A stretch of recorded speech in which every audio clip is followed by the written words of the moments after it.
paz do Senhor, explicando a Bíblia comigo, Pastor Carlos.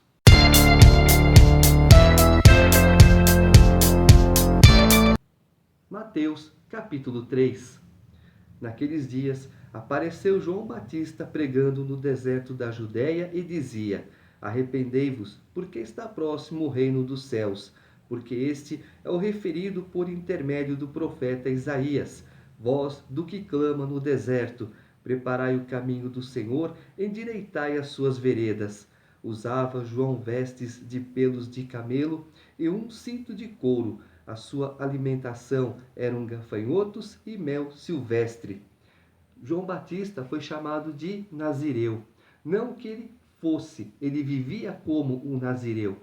Porque quando Deus determinou sobre a vida de Sansão, Deus foi bem claro, ele será Nazireu. No caso de João Batista, você pode falar, ele era Nazireu. Sim, ele vivia como Nazireu, mas biblicamente ele não foi imposto a esse título de Nazireu.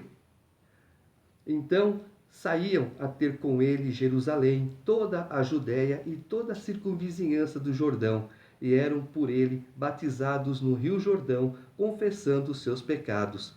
Vendo ele, porém, que muitos fariseus e saduceus vinham ao batismo, disse-lhes: Raça de víboras, quem vos induziu a fugir da ira vindoura? Produzi, pois, frutos dignos de arrependimento, e não comeceis a dizer entre vós mesmos: Temos por pai Abraão, porque eu vos afirmo que destas pedras Deus pode suscitar filhos a Abraão. Já está posto o machado à raiz das árvores. Toda árvore, pois, que não produz bom fruto é cortada e lançada ao fogo. No vídeo anterior, 2 vídeos anteriores a esse, eu expliquei, falando do período interbíblico, está lá quem eram os fariseus e quem eram os saduceus. Eu vos batizo com água para arrependimento, mas aquele que vem depois de mim é mais poderoso do que eu, cujas sandálias não sou digno de lavar. Ele vos batizará com o Espírito Santo e com fogo. A sua pá ele a tem na mão, ele limpará completamente a sua eira, recolherá o seu trigo no celeiro, mas queimará a palha em fogo inextinguível. Quando João Batista ele batizava as pessoas, então as pessoas vinham arrependidas de todos os seus erros, elas eram mergulhadas nas águas, simbolizando a sua morte, e quando elas eram retiradas das águas, simbolizava o nascimento para uma nova vida. Quando Jesus disse: Sejam batizados no nome do Pai, Filho e Espírito Santo, é a mesma coisa. Mas Pedro disse: Sejam batizados em nome de Jesus Cristo.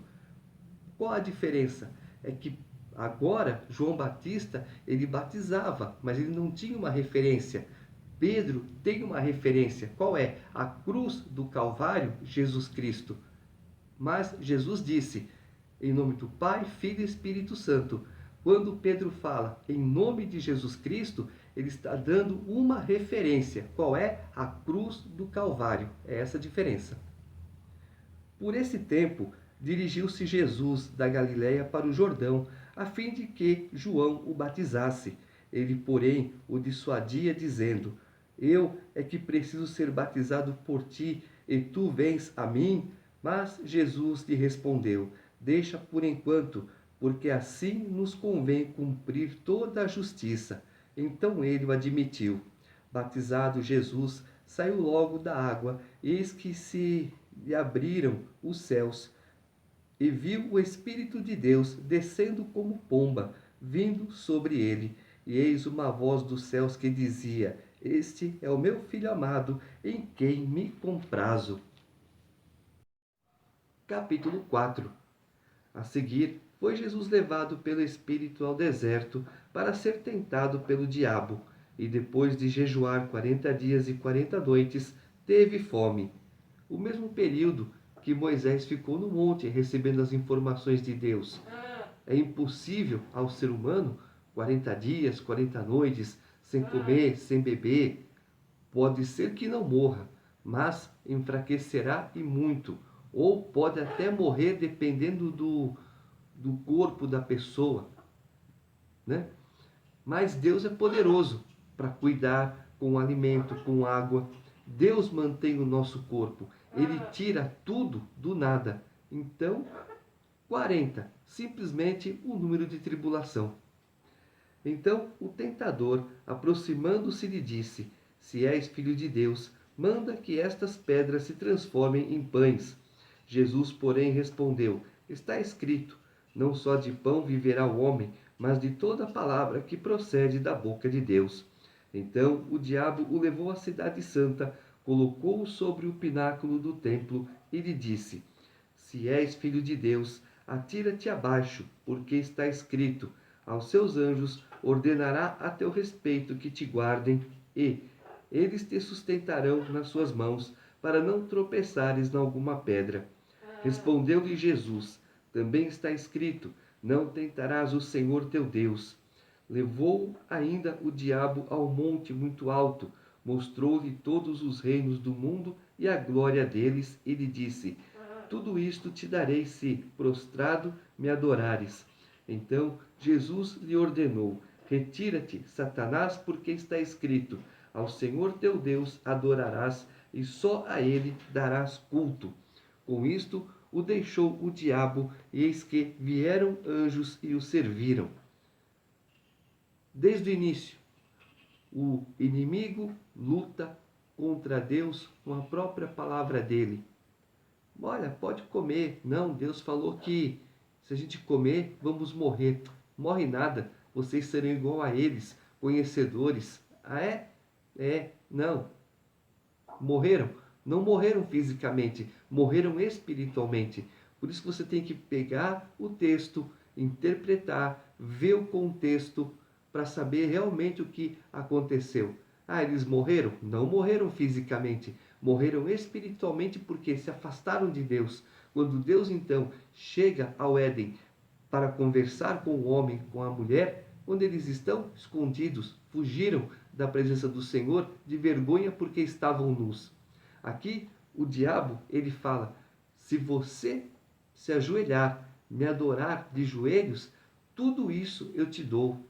Ou seja, esse mundo praticamente é dele. Ele pinta e borda, mas ele só pinta e borda com aqueles que dão atenção para ele. Se o mundo inteiro deixasse de dar ouvidos ao monte de capeta que tem por aí e desse ouvidos ao único e verdadeiro Deus, as coisas seriam muito melhores. Muito melhores. Não pode. Tem que ver, olha, isso aqui é mal, não é para fazer o mal. Isso é bom, opa, vamos fazer o bem. Quem faz? Ninguém.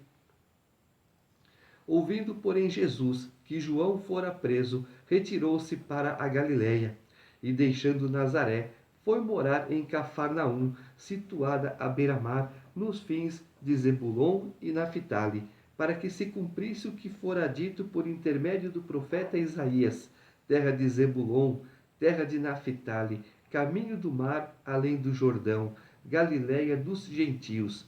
O povo que jazia em trevas viu grande luz, e aos que viviam na região e sombra da morte, resplandeceu-lhes a luz.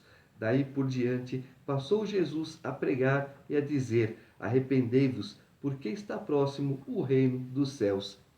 Mais uma vez, quando o diabo fala: Tudo isso te dou, se você prostrado me adorar. Será que seria verdade mesmo? Será que se Jesus se prostrasse, a primeira coisa que ia acontecer é que as escrituras não seriam cumpridas? Mas será que o inimigo cumpriria a palavra dele, sendo o pai da mentira, sendo o enganador, o roubador?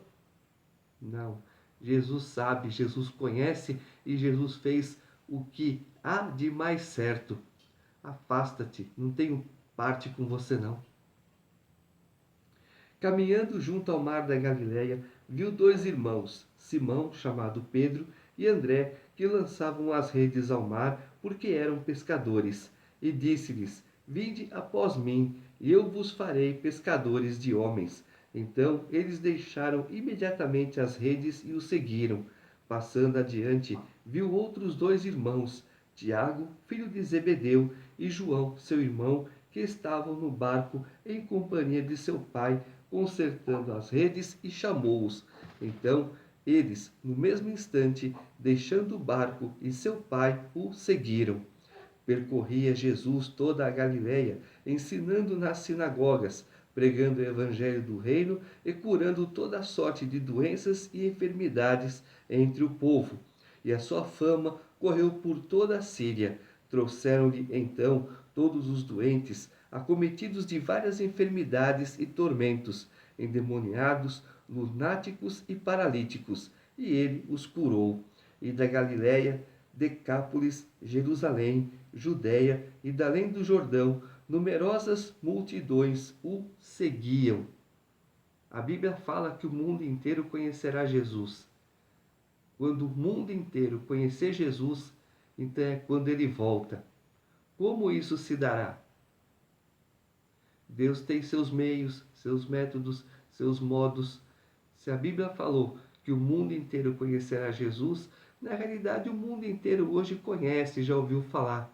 Mas vai ter o quê? Um encontro mais profundo, um conhecimento mais profundo. E aí então, quando todo mundo souber realmente quem é Jesus, é quando ele volta.